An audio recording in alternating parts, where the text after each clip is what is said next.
ஒருவேளை இந்த விஷயங்கள் எல்லாம் அந்த கடந்த கால ரகசியம் தொடர்பானதோ? விதியவே மாத்தக்கூடியவதா இந்த மயூரி. என்னுடைய கடந்த காலத்தை எப்பயுமே என்னுடைய நிகழ்காலத்துக்குள்ள வர விடவே மாட்டேன். என் கடந்த கால சம்பந்தப்பட்ட எல்லாத்தையுமே நான் அடியோட அழிக்க போறேன். இப்ப நிஜமாவே என் மனசு ரொம்ப பதட்டமா இருக்கு. அந்த ராசி பலன் விஷயம் உண்மையா இருக்குமோ? கடந்த காலமே இல்லனா நிகழ்காலத்துல என்ன பிரச்சனை வரப்போகுது? என் கடந்த காலத்தோட எதிர்த்து போராட வந்துகிட்டு இருக்கேன்.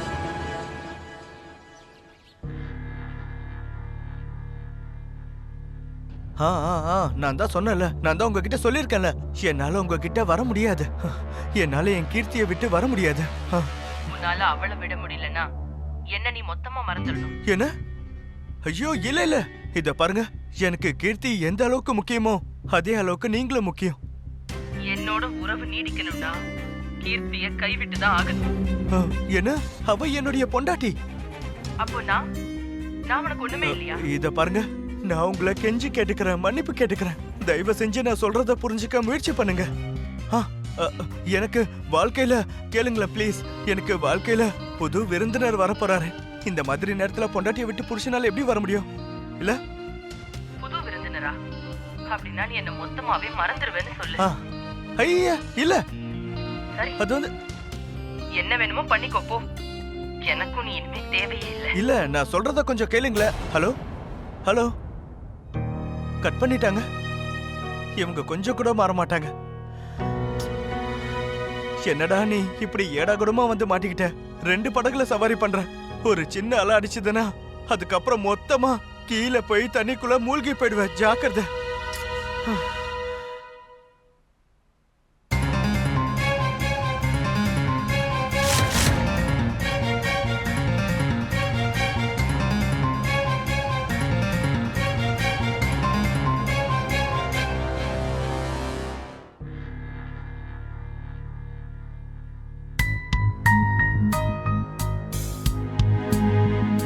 அஜித், நான் பேசினதெல்லாம் இவ கேட்டுட்டாளா?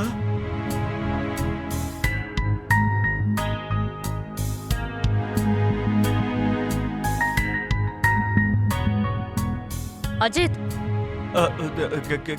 கீர்த்தி, யார்கிட்ட பேசிட்டு இருந்த? அதுனா போன் பில் கட்டுறவங்க போன் பண்ணாங்க, கம்பெனியை கட்ட சொன்னாங்க. கம்பெனிக்காரங்க போன் பண்ணாங்க, போன் பில் கட்ட சொன்னாங்க. ஐயோ ஆமா, நீ எவ்வளவு பெரிய புத்திசாலி. நானும் உன்கிட்ட இததான் சொல்ல வந்தேன். நீ சூப்பர். என் உயிர் குழம்பி போயிடுச்சா, மூளையே போயிடுச்சு. இந்த கம்பெனிக்காரங்க இருக்காங்களே, பில் கட்டுறதுக்கு போய் ரொம்ப ஓவரா பேசுறாங்கப்பா.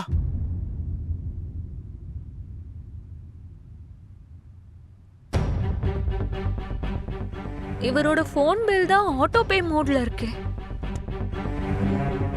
அப்புறம் எதுக்கு என்கிட்ட போய் சொல்றாரு? என்கிட்ட மறைக்கிற அளவுக்கு இவர் லைஃப்ல என்ன நடக்குது? ஒருவேளை ஹாரோஸ்கோப்ல சொன்ன மாதிரி ஏதாச்சும் உண்மையா இருக்குமோ? இன்றைய ராசி பலன். கடக ராசி. பழைய விட்டு போன உறவுகள் மீண்டும் ஒன்றிணையுமா?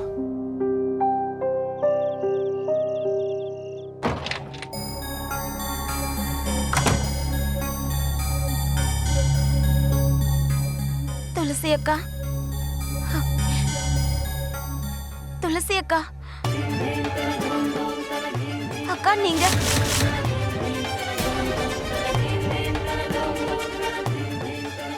இந்த செல்லக்கண்ண அக்கா இருக்காங்களே, ஆஃப் பண்ணவே இல்லை.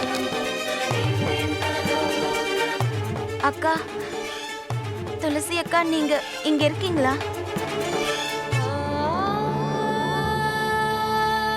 நீங்க ஏதோ பேச நினைக்கிறீங்கன்னு எனக்கு நல்லாவே புரியுது. அது ஏதோ முக்கியமான விஷயமா இருக்கணும். இல்லனா நீங்க இப்படி எல்லாரும் முன்னாடியும் என்கிட்ட பேச முயற்சி பண்ண மாட்டீங்க. அக்கா, நான் வந்துட்டேன். இப்ப என்ன விஷயம்னு சொல்லுங்க.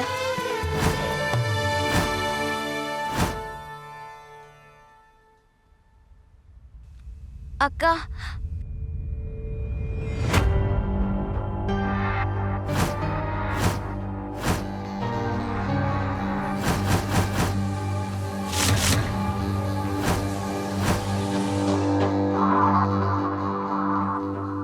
அத்தா, நான் நல்லா தான் இருக்கேன். இல்ல ராதா, அத நான் எழுதல. என்ன நினைச்சு நீ கவலைப்படாத. குஷிய பத்தியும் நீ கவலைப்படாத. நான் அவளை பத்திரமா பார்த்துப்பேன். இதெல்லாம் அந்த தாமினி அவங்க அம்மாவோட வேலை.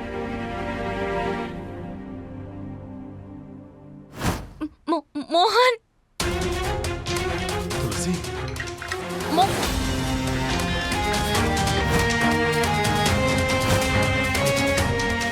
அப்படின்னா உன்னோட கையையும் நான் கட்டி போட்டுடுறேன்.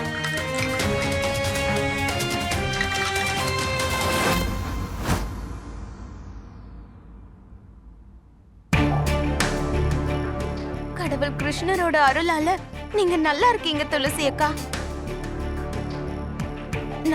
நான் ரொம்ப பயந்தே போயிட்டேன். ஏன்னா நீங்க இது வரைக்கும் இந்த மாதிரி என்கிட்ட எழுதி எல்லாம் பேசினது இல்லையா, அதான் பயந்துட்டேன். நான் ரொம்ப கஷ்டத்துல இருக்கேன்னு எப்படி உனக்கு தெரியப்படுத்துவேன் ராதா? சரிக்கா. ஆனா அக்கா, உங்களால இந்த மாதிரி எழுதி பேச முடியும்னா தாமினி அக்கா உங்களை என்ன பண்ணாங்கன்றதை என்கிட்ட சொல்லலாம்ல.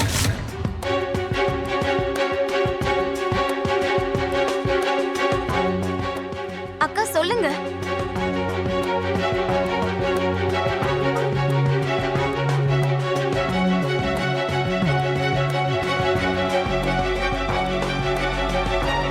ராதா, அக்கா, நான் உங்ககிட்ட அப்புறமா வந்து பேசுறேன். மோனையா கூப்பிடுறாரு. ஆனா கண்டிப்பா முயற்சி பண்ணுங்க. ராதா, என்ன காப்பாத்து. நில்லு ராதா. ராதா,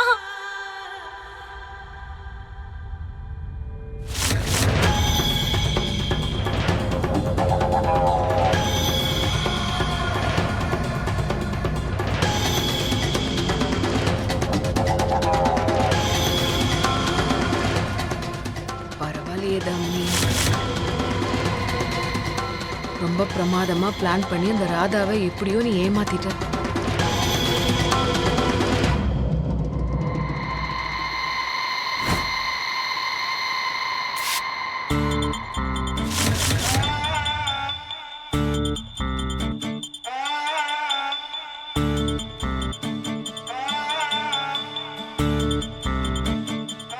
தாமினி, நீ காத்துல என்னம்மா பண்ற? ராதாக்கு துளசி சார்பா மெசேஜ் அனுப்புறேன். ஆ? துளசியோட கதைய நாம முடிக்கணும்னாமா, அவ நல்லபடியா இருக்கான்னு முதல்ல நாம ராதாவை நம்ப வைக்கணும். இல்லனா அவ நாம என்ன பண்ணாலும் நம்ம பின்னாடியே வந்துகிட்டு இருப்பா. ஐயோ, நீ எழுதுற எதுவுமே என் கண்ணுக்கு தெரியவே இல்ல. கொஞ்ச நேரத்துல தெரியுமா? அதுக்கு இது மேல ஸ்ட்ரீம் போடணும். என்ன போடணும்? போகமா, இது ஆன்டி ஃபாக் சொல்யூஷன். எது மேல நாம இத ஸ்ப்ரே பண்றோமோ அது மேல ஸ்டீம் இருக்கவே இருக்காது. கோவிட் டைம்ல இத வாங்குனேன். அப்பதான் மாஸ்க் போட்டதுக்கு அப்புறமா கண்ணாடி மேல ஃபாக் இருக்காது. ஓஹோ, ராதா கிட்ட பேசுறதுக்கு அந்த துளசி எப்படி எல்லாம் வருவாளோ அதே மாதிரி ராதாவும் இன்னைக்கு பேச வருவா.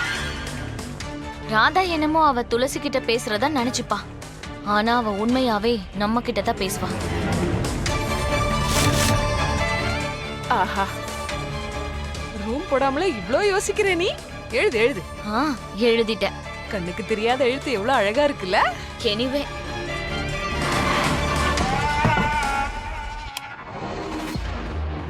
போலாமா? போலாம் போலாம். அம்மா, இப்போ துளசி ரொம்ப சேஃபா இருக்கான்னு ராதா முழுசா நம்பிடுவா. சோ இப்ப நம்மளால முழுசா நம்மளோட வேலையில கான்சென்ட்ரேட் பண்ண முடியும். குஷி, அதுக்கப்புறம் மோகன் ஆபீஸ் பக்கமே வர மாட்டான். அப்புறம் துளசிக்கும் நம்ம பெர்மனன்ட் எண்டு கார்டு போட்டுடலாம்.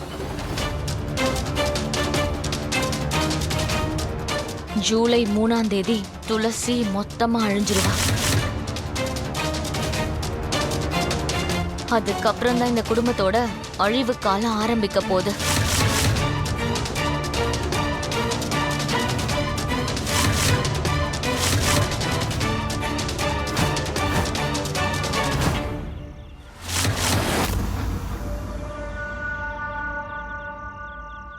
இங்க வரத்துக்காக நான் எவ்வளவு நாள் காத்துக்கிட்டு இருந்தேன். என்கிட்ட இருந்து ஒரு விலை மதிப்பில்லாத பொருளை பறிச்சுக்கிட்டு இங்க நீங்க நிம்மதியா இருக்கீங்க. இப்போ அந்த பொருளை திரும்ப வாங்கறதுக்கான நேரம் வந்துருச்சு. இன்னையில இருந்து இந்த குடும்பத்துக்கான அழிவு காலம் ஆரம்பிச்சிருச்சு.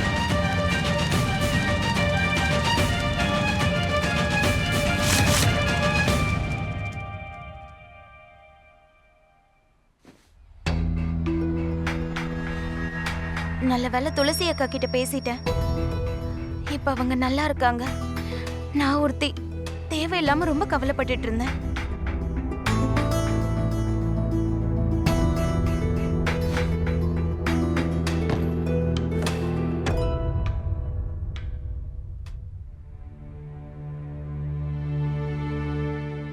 மோகனையா, எவ்வளவு வேலை செய்வீங்க? தூங்குங்க, ரொம்ப நேரம் ஆயிடுச்சுல. வாங்க தூங்கலாம். இல்ல அப்படிலாம் தூங்க முடியாது, எனக்கு நிறைய வேலை இருக்கு. அப்படியா? அப்படி என்ன வேலை? இது 7 வருஷத்துக்கான பெண்டிங் வேலை. ஒரு ராத்திரி இல்ல, நிறைய ராத்திரி முடிச்சிருக்க வேண்டியிருக்கும். அப்பதான் ஆபீஸ்ல இருக்கிறவங்க கூட கேட்ச் அப் பண்ண முடியும். ஒரு விஷயம் சொல்லட்டுமா மோனையா? இத்தனை வருஷம் கழிச்சு நீங்க இவ்ளோ கடினமா உழைக்கிறத பாக்கும்போது எனக்கு ரொம்ப சந்தோஷமா இருக்கு. அதை விட பெரிய சந்தோஷம் என்ன தெரியுமா? இந்த வேலைக்காக நீங்க இவ்ளோ டென்ஷன் ஆகுறீங்கல்ல, அதுதான்.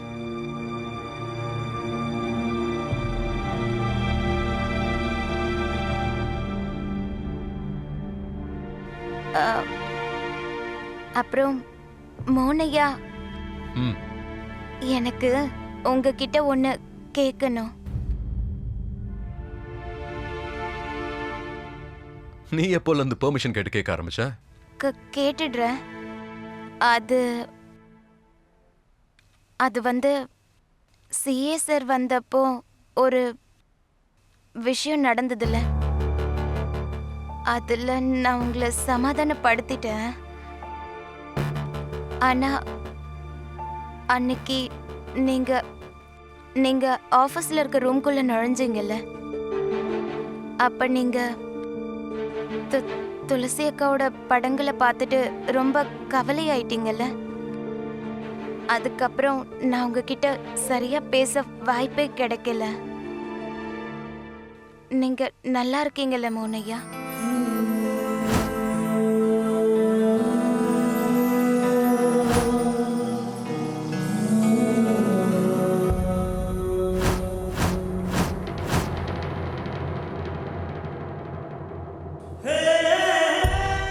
ராதா, உண்மையை சொல்லணும்னா நான் இன்னைக்கும் துளசிய அடியோட வெறுக்கிறேன். ஆனா நீ சொன்னது கரெக்டா. துளசி கூட எனக்கு வாழ்க்கையில நிறைய தருணங்கள் இருக்குல்ல, அதெல்லாம் என்ன பொறுத்த வரைக்கும் ரொம்ப விசேஷமான தருணங்கள் தான். நிறைய அழகான சந்தோஷமான தருணங்களை துளசியோட நான் அனுபவிச்சிருக்கேன். அது எல்லாத்த விடவும் ரொம்ப அழகான தருணம் என்ன தெரியுமா? எது மோகனையா? நாங்க 2 பேரும் ஒன்னா சேர்ந்து இந்த கம்பெனியை பெருசாக்கும் போது நாங்க 2 பேரும் ரொம்ப யங்கா இருந்தோம். ஏதோ ஒன்று சாதிக்கணுங்கிற பிடிவாதம் இருந்தது. ஆனா பயமும் நிறைய இருந்தது. ரொம்ப நர்வஸாவும் இருந்தோம். என்ன நாங்க இது 0ல இருந்து ஆரம்பிச்சோம்ல? 0ல இருந்து 0. ஆனா எனக்கு ஒரு நம்பிக்கை இருந்தது. துளசி என் கூட இருக்கிற வரைக்கும் எங்க வெற்றிய யாராலையும் தடுக்க முடியாதுன்னு நான் உறுதியா இருந்தேன். யாராலையும். எல்லாத்தையும் நாங்க 2 பேரும் சேர்ந்துதான் பண்ணோம். ஆபீஸோட பில்டிங்ல இருந்து ஆரம்பிச்சு கம்பெனியோட சைஸ் வரைக்கும் எல்லாத்தையும் நாங்க 2 பேரும் சேர்ந்து டிசைன் பண்ணோம். அப்புறம் பிளானிங் பண்ணது, மீட்டிங்ஸ்க்கெல்லாம் போனது, கிளைண்ட்ஸை வரவழைச்சது, குறைஞ்ச பணத்துல வேலை செஞ்சது, அப்புறம் ஈவினிங் டயர்டா சோர்ந்து போய் ஒருத்தருக்கு ஒருத்தர் கால் அமுத்தி விட்டு. அது ரொம்ப கஷ்டமான காலகட்டம். ஆனா ரொம்ப சுவாரஸ்யமா இருந்தது. துளசியோட கெட்ட நினைவுகள் நல்ல நினைவுகளை எல்லாம் மறைச்சிடுச்சு. எனக்கு ஞாபகம் இருந்ததெல்லாம் ஆபீஸ்ல துளசியோட சண்டை போட்டது. தாமினி இந்த இடத்தை விட்டு போக மாட்டானா? அப்ப நானே இங்க இருந்து போயிடுறேன். அதனாலதான் நான் ஆபீஸ்க்கு போறதே கிடையாது, தெரியுமா உனக்கு? அண்ட் எதுக்காக நான் பயந்தனோ கடைசியில அதுதானே நடந்துச்சு. துளசியோட போட்டோ பார்த்ததும் துளசியால ஏற்பட்ட வலிகள்லாம் மறுபடியும் ஒண்ணா வந்துருச்சு. அந்த எல்லா கெட்ட நினைவுகளும் திரும்பவும் வந்துருச்சு. ஆனா அந்த நேரத்துல மறுபடியும் நீ எனக்கு துணையா இருந்த. நீ தானே எனக்கு கத்து கொடுத்த எல்லா விஷயத்துக்கும் 2 பக்கங்கள் இருக்கும்னு. ஒரு நல்ல பக்கம், ஒரு கெட்ட பக்கம். அதுக்கப்புறம் நம்ம கிட்ட தானே இருக்கு நாம எந்த பக்கத்தை நினைச்சுக்கிறதுன்னு. கண்டிப்பா. அதான் இப்ப நான் டிசைட் பண்ணிட்டேன். நான் எப்ப ஆபீஸ்க்கு போனாலும் அங்க நல்ல நினைவுகளை பத்தி மட்டும்தான் யோசிப்பேன், வேற எதை பத்தியும் இல்ல. போன்ல அஜித் யார்கிட்ட பேசிட்டு இருந்தாருன்னு தெரியல. இவரோட போன் ஏன் எப்பவும் பிஸியாவே இருக்கு தெரியல. இவரோட மனசுல என்ன ஓடிட்டு இருக்கோ, என்ன பண்ண. அட அதுதாமா கீர்த்தி. அதாவது ஒரு வயசுக்கு மேல ஆம்பளைங்க எதையாவது தேடி வெளியில போய்கிட்டே தான் இருப்பாங்க. நான் சொல்றது புரிஞ்சுதா உனக்கு? நீங்க என்ன சொல்ல வரீங்க? இங்க பாரு கீர்த்தி, தப்பா நினைக்காத. ஆனா இந்த கல்யாணங்கிறாங்கல்ல, அது ஒருவேளை அரேஞ்ச்டு மேரேஜா இருந்தாலும் இல்ல உங்க லவ் மேரேஜா இருந்தாலும் கொஞ்ச நாளைக்கு அப்புறம் அந்த காதல் அப்படியே மாறி போயிடும். அந்த புருஷன்காரன் இருக்கான்ல, அவன் எப்பவும் வீட்ல இருக்கிறத விட பெட்டரா ஏதாவது கிடைக்குதான் தேடிக்கிட்டே இருப்பான். இப்ப புரியுதா? நான் சொல்றது சரிதானே? தாமினி அம்மா, வர வர நீங்க ரொம்ப சினிமா பாக்குறீங்கன்னு நினைக்கிறேன். ரியல் லைஃப்ல இந்த மாதிரி விஷயம்லாம் கிடையாது. எனிவே, எனக்கும் அஜித்துக்கும் நடக்கிற பிரச்சனைல நீங்க நடுவுல குறுக்கிடாதீங்க. புரிஞ்சிருக்கும்னு நினைக்கிறேன். அட என்னமா கீர்த்தி, நான் இப்போ உங்க 2 பேருக்கு நடுவுல வரணும்னு நினைச்சா கூட என்னால வர முடியாது. ஏன் சொல்றேன்னா, எனக்கு ஏற்கனவே முட்டி வலி அதிகமா இருக்குல்ல. இருந்தாலும் இன்னைக்கும் என்னோட மூளை இருக்குல்ல, அது கத்திரிக்கோல் மாதிரி ரொம்ப ஷார்ப்பா இருக்கும். எனக்கும் சொல்லுங்களேன் மோனையா, அந்த நல்ல நினைவுகளை பத்தி எல்லாம். அது எங்க இருந்து சொல்றது, எங்க இருந்து ஆரம்பிக்கிறதுனே தெரியல. ஏன்னா நான் ஒரு வாழ்க்கையில நிறைய வாழ்க்கைய வாழ்ந்துட்டேன்னா என்னன்னு சொல்றது. நிஜமாவா? ஆமா, உதாரணத்துக்கு என்னோட ஆபீஸ் கேபின்ல என்னோட சேர் பாத்திருக்கல நீ? அந்த சேருக்கு ஒரு தனி கதை இருக்கு. என்ன சொல்றீங்க? தெரியுமா, அந்த அந்த சேர் வாங்குறதுக்கு நான் நம்ம ஊர்ல இருந்து டெல்லி வரைக்கும் போனேன். அந்த சேரை கண்டுபிடிக்க 2 மாசம் ஆச்சு. அடேங்கப்பா. அட ஃபர்னிச்சர் விஷயத்துல கூட எங்க 2 பேருக்கு நடுவுல சண்டை வரும் தெரியுமா? என்ன? ஏன்னா இந்த துளசி இருக்காளே, அவ கொஞ்சம் ட்ரெடிஷனலான பொண்ணு, நான் கொஞ்சம் மாடர்ன். சோ அப்ப விவாதம் நடக்கத்தானே செய்யும் ஃபர்னிச்சர் விஷயத்துல. சண்டை போட்டு 2 நாள் வரைக்கும் நாங்க 2 பேரும் பேசிக்க மாட்டோம். ஆனா அதுக்கப்புறம் என்ன ஆகும்னு தெரியுமா? என்ன ஆகும்? நான் தான் போய் துளசியை சமாதானப்படுத்துவேன். ஏன்னா அவளோட ஆட்டிடியூட்லயே இருப்பா. எப்படி துளசி அக்காவை சமாதானப்படுத்துவீங்க? பேடா வாங்கி கொடுப்பேன். பேடாவா? பேடா ஏன்னா அவளோட ஃபேவரட்டே அதான் பேடா. அதுவும் சாதாரண கடையில வாங்கி கொடுத்தா சாப்பிட மாட்டா. பின்ன அது ராம்லால் ஸ்வீட் கடையில மட்டும் தான் வாங்கணும். அந்த கடையா? ஃபேமஸான கடை. அப்புறம் அத வாங்கி கொடுத்தா அவங்க சமாதானம் ஆயிடுவாங்களா? அவ மெயின்டெனன்ஸ் ரொம்ப கம்மி தான். ரொம்ப சின்ன சின்ன ஆசை தான் அவளுக்கு. சமாதானம் ஆயிடுவா. பாத்தீங்களா மோனையா, துளசி அக்காவும் நீங்களும் ஒன்னா எவ்வளவு அழகா இருந்தது. அதே துளசி தானே என்ன விட்டுட்டும் போனா. அவ நினைச்சிருந்தா ஏன் கூடவே இருந்திருக்கலாம்.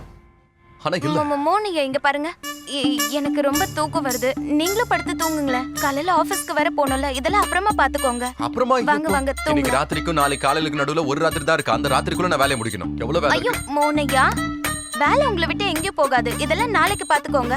இப்ப நீங்க ஓய்வு எடுத்துக்கலன்னா நாளைக்கு ஆபீஸ்க்கு போய் எப்படி வேலை செய்வீங்க? அதுவும் இல்லாம இத பாருங்க மோனையா, எந்த ஒரு வேலையை செய்யறதுக்கும் ஓய்வு எடுக்கிறது ரொம்ப அவசியம். அதனால இப்ப ஓய்வு எடுத்துக்கோங்க. வேலையை அங்க வச்சிருங்க, போங்க. நான் எதுக்கு? நீ வைய. ஓய்வு வச்சுட்டு வாங்களேன். இப்படி சிரிச்சிட்டே சொன்னா வச்சுதானே ஆகணும்.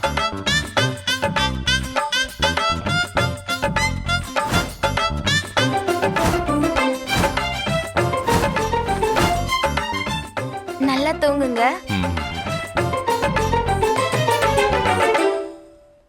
ஹாய். என்ன மோனையா? தேங்க்யூ. தேங்க்யூ எதுக்கு?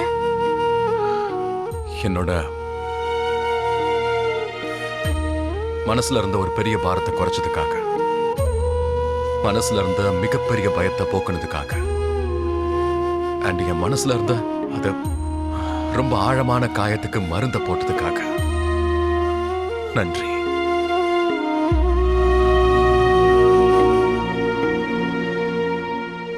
நள்ளிரவு.